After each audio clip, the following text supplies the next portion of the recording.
Hey folks, it's Joe again. How is everybody?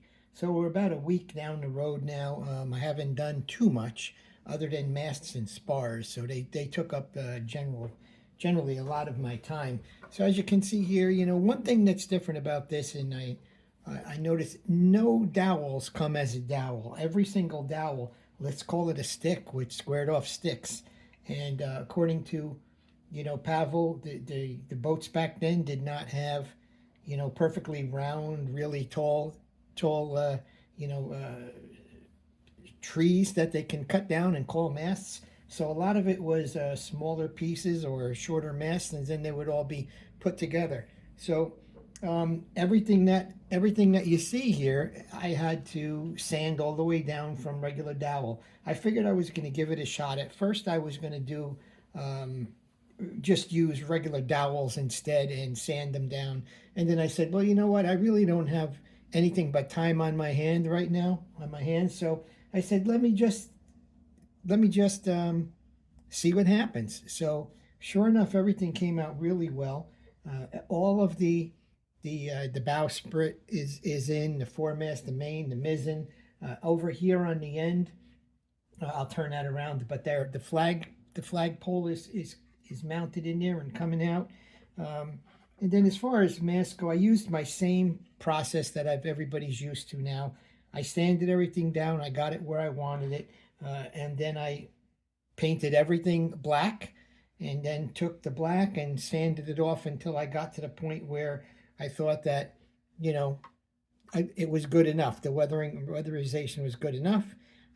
Once I was happy with it, then I went ahead and I sanded everything down, and then after everything was sanded down, I did it with the teak wood, excuse me, stain. So here's the sail that goes on the main.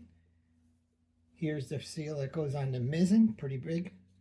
And then over here we got a couple of spars. And again, I did the same thing with all of these. These were all browned and rounded, squared off, excuse me. So everything was shaved down, sanded, and ready to go. Just lift this for a minute. Now, none of this is attached in. I just did this to see, but um, there's the view with the bowsprit, and you can see the various. And let's get this sucker around, and there is the flagpole, and everything else is in pretty good.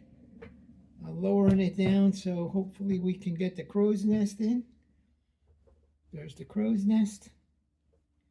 And I'm not completely stuck, but at the top of these, if you notice,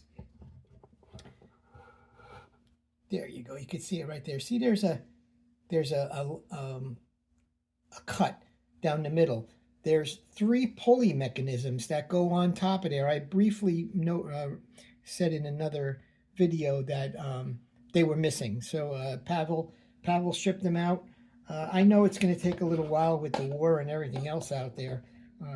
He says all of the mails, everything mailed goes to him in Ukraine, and then he has to drive it out to another area in Russia, if you will, right outside there to drop off any parcel. And so it takes about 10 to 20 days altogether. So there's the flagpole, and everything else for right now is completely in and where I expect it to be. So yep, there you go. So next thing I'm going to do, probably next thing I'm going to do is, well, number one, I have to take all of these masts out and I have to dress them up with their pulleys and with their eyelets and everything, and get everything in place where it needs to be on the spar and the mains, and then I'll take it from there. And there's all the little eyelets. I just got to continue that up and down all of the spars and all. So there it is, folks. So one more step, and if I don't do that, I do have the small sailboat, the small rowboat. So that's a whole kit. So I'll probably do that coming up soon. I want to put some thread rope on the capstan and put it up through the front to make it look authentic. And other than that, we are good to go. All right, folks, have a great weekend. Bye.